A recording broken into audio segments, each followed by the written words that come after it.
Welcome to this lecture. आज की इस वीडियो में हम देखेंगे कि अगर कोई सीक्वेंस ऑफ फंक्शन जो है वो यूनिफॉर्मली कन्वर्जेंट है टू सम फंक्शन f, अगर एफ एन एक्स कन्वर्जेंट है एफ एक्स को यूनिफॉर्मली, तो क्या F N dash F dash को कन्वर्ज करेगा, और करेगा तो क्या यूनिफॉर्म कन्वर्जेंस होगी, इसी का हम पता करेंगे।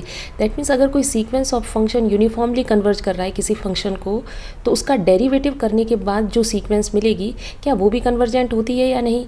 ठीक है, तो यही हमको पता करना है। तो इस एग्जाम्पल की हेल्प से हम ये देखेंगे। ठीक है, तो यहाँ पर मैंने सीक्वेंस की nth टर्म को क्या कंसिडर किया है, sine N X by root N. ठीक है, और डोमेन जो है वो सेट ऑफ रियल नंबर्स लिए गए हैं यहाँ पर। अब आपको क्या करना है, पहले लिमिट फाइंड आउट करनी है कि इसकी लिमिट क्या है, एफ एक्स जो है वो क्या है, फिर देखना है कन्वर्जेंस यूनिफॉर्म है या नहीं, और उसके बाद आपको डेरिवेटिव वाली सीक्वेंस जो मिलती है उसका पता करना है कि वो कन्वर्जेंट है या नहीं। ठीक है, तो एफ एन एक्स की वैल्यू है sine N X by root N. Limit का मतलब है as limit N tends to infinity, as N tends to infinity F N X की क्या वैल्यू है, यही आपको पता करना है। ठीक है, तो चलिए मैं यहाँ पर एफ एन एक्स की वैल्यू रखती हूँ sine N X divided by root N. अब देखिए साइन एन एक्स जो है एन टेंड्स टू इन्फिनिटी पे आपको पता है साइन की वैल्यू हमेशा -1 से +1 के बीच में बाउंड रहता है। ठीक है, साइन फंक्शन कैसा है, -1 के नीचे नहीं जाएगा, +1 से ऊपर नहीं जाएगा। ठीक है, बिटवीन -1 टू +1, मतलब ये फाइनाइट वैल्यू है, और वो भी कहाँ से कहाँ, -1 से +1। तो ये तो कोई भी फाइनाइट नंबर होगा। और as N tends to infinity, यहाँ पर इन्फिनिटी आएगा तो फाइनाइट अपॉन इन्फिनिटी कितना आना चाहिए, 0 आना चाहिए। ठीक है, प्रॉब्लम किस केस में आएगी, जब साइन वैल्यू जो है ना वो 0, साइन भी 0 ले रहा होगा। सोचो अगर साइन फंक्शन, क्योंकि -1 से 1 है तो साइन फंक्शन पाई पे, 2 पाई पे, 0 पे, n पाई पर क्या होता है, ये 0 रहता है। ठीक है, तो ये फंक्शन ये कुछ इस तरह से हो जाएगा 0 by root N, N tends to infinity में 0 बाई इन्फिनिटी। ठीक है, इसलिए 0 जहाँ पर 0 होगा उसके लिए हमको अलग से डिस्कस करना पड़ेगा। ठीक है, तो यहाँ पर मैं 2 केस ले लेती हूँ। Case 1, if sine N X, या फिर मैं सिंपली कहूँ if N X equals to M pi. ठीक है, अगर एन एक्स कुछ एम पाई जैसा हुआ, ठीक है, एम इंटू पाई, ठीक है, तो उस केस में क्या हो जाएगा, जो एफ एन एक्स है वो कन्वर्ट हो जाएगा 0 में, बिकॉज यहाँ पर क्या होगा, sine M into pi divided by root N, तो साइन एम पाई की वैल्यू 0 हो गई, 0 बाई रूट एन 0। ठीक है, तो ये फंक्शन किस में कन्वर्ट हो गया, 0 में। इसका मतलब nth टर्म 0 है, तो ये सीक्वेंस क्या हो गई इस केस में, कांस्टेंट सीक्वेंस, तो ये किसे कन्वर्ट करेगी, 0 को।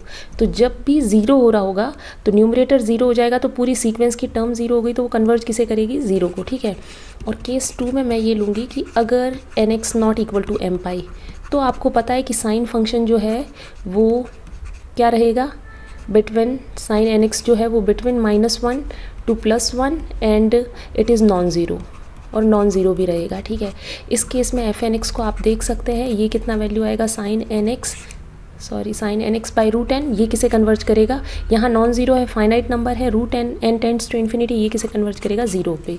ठीक है, इसका मतलब दोनों केस में एफ एन एक्स किसे कन्वर्ज कर रहा है, 0 को। इसका मतलब ये हुआ कि एफ एक्स की वैल्यू क्या आ गई, 0 फॉर ऑल रियल नंबर्स। ठीक है, पूरे के पूरे डोमेन पे आपके पास ये पॉइंट वाइज लिमिट बन गई। ठीक है, तो यहाँ पर मैं लिख सकती हूँ कि एफ एन एक्स किसे कन्वर्ट कर रहा है, एफ एक्स को। अब यूनिफॉर्म है या फिर नहीं है, इसका पता करने के लिए हम एम एन टेस्ट को यूज़ करेंगे। तो हम एम एन फाइंड आउट करते हैं। इस कांस्टेंट की वैल्यू कितनी होती है, supremum of F N X minus F X, और एक्स जो भी पॉसिबल आपको वैल्यूज़ दी हुई है, जो भी डोमेन गिवन है, यहाँ पर पूरा सेट ऑफ रियल नंबर है तो एक्स बिलोंग्स टू आर। चलिए ये वैल्यूज़ रखते हैं एफ एन और एफ की।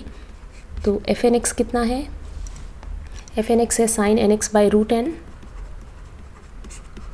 और एफ एक्स की वैल्यू आई है 0। ठीक है, इसकी सुप्रीमम वैल्यू निकालनी है, supremum with respect to X. ठीक है, ये किसके इक्वल है, 0 आप माइनस कर रहे हैं तो इसको हटा देते हैं, X belongs to R sine N X by root N. ठीक है, अब देखिए क्या एक्स की कौन सी वैल्यूज़ लूँ कि साइन की मैक्सिमम वैल्यू मिले। तो हमें भी पता है कि साइन की मैक्सिमम वैल्यू कितनी है, 1, तो सुप्रीमम क्या निकल के आएगा, 1 ओवर रूट एन। ठीक है, इसका मतलब एम एन की वैल्यू क्या आ गई, 1 ओवर रूट एन, और as N tends to infinity आपको देखना होता है एम एन का nature, as N tends to infinity ये क्या आ जाएगा, एम एन 0 को कन्वर्ज करेगा। इसका मतलब कन्वर्जेंस कैसी है, यूनिफॉर्म कन्वर्जेंस है। ठीक है, तो F N X converge to F X uniformly, ये डबल एरो जो है ये सिंबल यूज़ किया जाता है टू डिनोट यूनिफॉर्म कन्वर्जेंस। ठीक है, तो अब ये तो फिक्स हो गया कि एफ एन एक्स किसको कन्वर्ज कर रहा है, एफ एक्स को, 0 फंक्शन को कन्वर्ज कर रहा है यूनिफॉर्मली। ठीक है, sine N X by root N, ये जो सीक्वेंस है ये किसे कन्वर्ज कर रही है, ज़ीरो फंक्शन को, for all X belongs to R. ये आपने